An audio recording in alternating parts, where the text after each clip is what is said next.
So if you've been using the Barber, the new Wrathful Heart in Season 1, you may have been seeing some weird reports from other players having some pretty interesting interactions with you. Kind of like me with Dread Scythe here, when we were trying to test whether or not he could see his damage numbers. Okay, I'm going to be perpetually attacking the big man. Try to attack him. Yeah, no, there was nothing there. No, keep attacking him. Because you'll notice when you stop attacking him, we stop doing damage altogether. Yeah, nothing. Nothing. Absolutely nothing. No damage numbers. Nothing. Interesting. Okay, stop attacking him, like, completely. Actually, hold on. Let me do the smart thing from my side, so when you do your report, you have...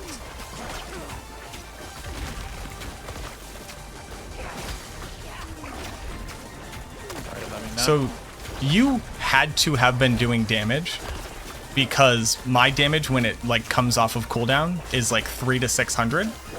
But if you attack him, hold on, right now.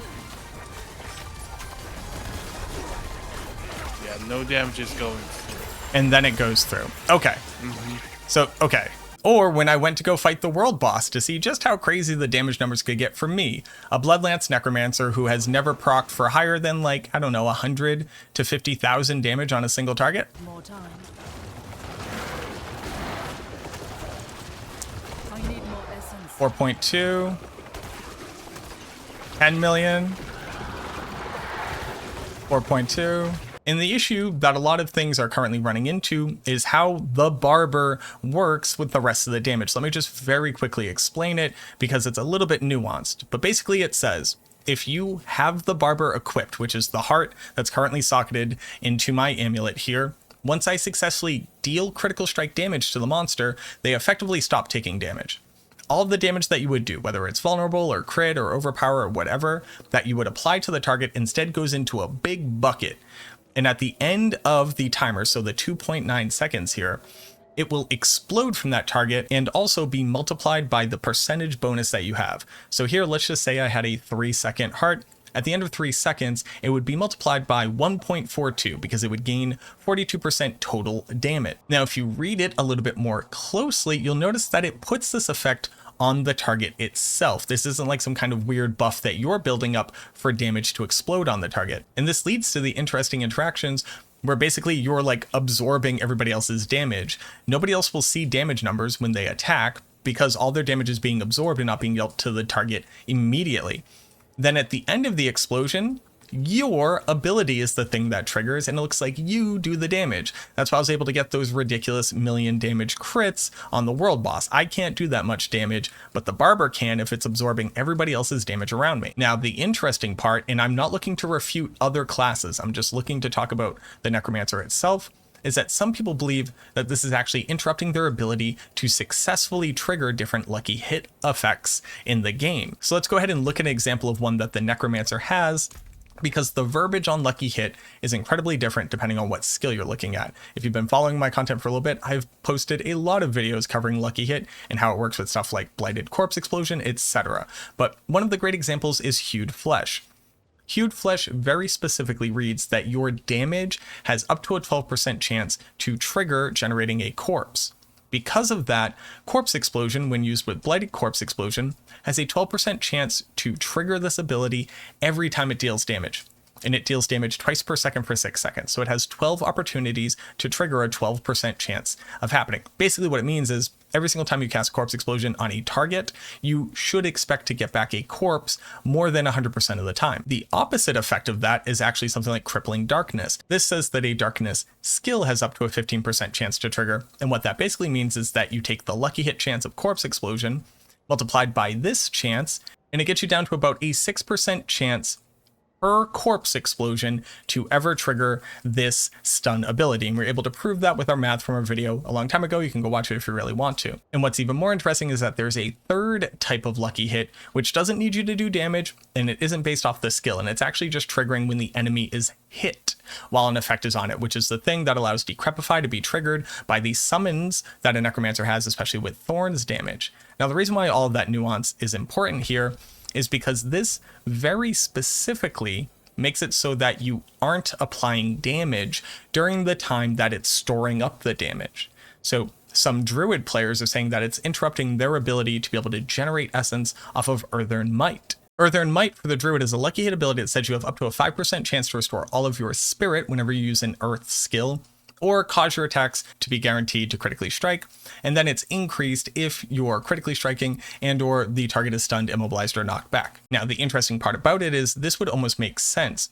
Damaging an enemy can't happen while Barber is storing up the damage because theoretically the damage is never applied to the target until the end of the effect. To be able to test this, I want to use two different abilities that the Necromancer personally has, one which refers to damaging a target, and one which refers to hitting a target. And I have some slowed down footage that I can show you where basically we're going to use the instances where the damage stops, meaning that the damage is now being absorbed, and seeing if the ability triggers. Now, this does not refute whether or not other classes' abilities are interacting differently, but at least for the Necromancer themselves, these two abilities both worked while the Barber was actually absorbing damage. So I have that video footage. Let me go ahead and show you. So in this video, it's going to be a little bit difficult to check it, but what we're using is Drain Vitality. Drain Vitality is a lucky hit ability that says hitting an enemy with a blood skill has a 30% chance to fortify for our base life. So just hitting the enemy. So we should assume that this will work because we are successfully hitting the enemy even if the damage is being absorbed. But we need to make sure that it works because if it doesn't, this heart would be screwing over a ton of builds. So what we're looking at are these Carver Shamans. I have this much Fortify currently that you can see up to this line. I'm basically going to leave my cursor there. And then we're going to watch the footage in quarter speed. And I'm going to narrate it as it's happening. Right now, we're waiting for Barber to trigger. As you can see, the damage numbers are still coming up. That means I didn't successfully crit and we haven't applied Barber. Here, you'll notice that a damage number doesn't come up. The damage on the life bar doesn't go down. This means that we're currently absorbing damage for 2.9 seconds. I'm going to go ahead and hold my cursor right here. You'll see that we attack, and right there, if you check, my Fortify line goes just above my cursor. And at this point, it should be very soon. Hold on. Now it explodes. That's the Barber's triggered ability going off and dealing all of that saved up damage in a single blast. You see it does it to both of them for the AoE.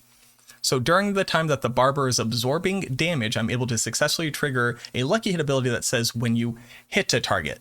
Now we need to be looking at example where it says when you deal damage to a target, because that's what the Druids are reporting is not working. And luckily we have a second ability, Hewed Flesh, which I already showed you, which is specifically triggered when you deal damage. Here we have a very similar setup. We have the Carver Shaman. We've just dealt base damage, so it's not currently absorbing.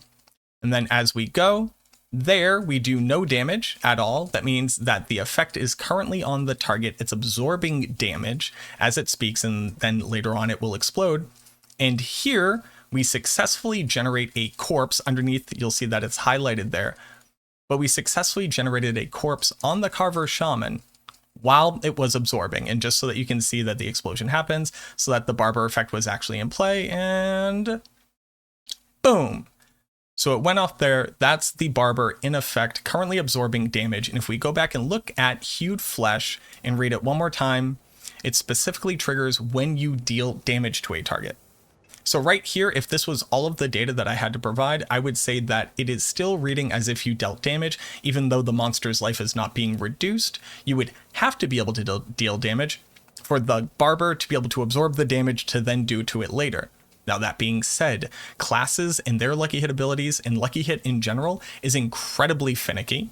So this is not an end-all be-all test, but I at least wanted to show these two sets of data that show that two very distinct types of lucky hit abilities, one with damage and one with just hitting, are both successfully triggering while Barber is on the target. And then we can see the damage later to prove that the effect was on them the entire time. I'm going to go through and test a lot of different other abilities because there's a ton of wild stuff out there about like what does and does not work and whether or not it's triggering, etc. But I want to put this video out because a lot of people are finally getting these Malignant Hearts into their character's gear. And it's leading to some wild interactions. If on the forums people are reporting they're not doing damage to the world boss and that's getting chunked, this is almost certainly what's happening right now. I generally think that that's funny, but obviously it's very unintuitive. It's going to lead to bug reports. It's going to lead to issues with players thinking that things are broken and it's not working, and they're going to try to investigate their own stuff and not be able to come to a conclusion. So again, hopefully that this helps at least clear up some of the issues. I do think that there's a lot more to test, a lot more needs to be looked at. We kind of need to look at every single interaction with these hearts, because if the preseason taught us anything, it's that basically every single tooltip is lying. Most things don't work the way that you would assume they would, or they don't work intuitively. And it just means that we have all that much to dig through and that much more to research and to like actually play with in this season. I'm personally very excited. Let me know what you think down in the comments below. Is this just like too nutty? Are the effects just like too wild and making like issues for players?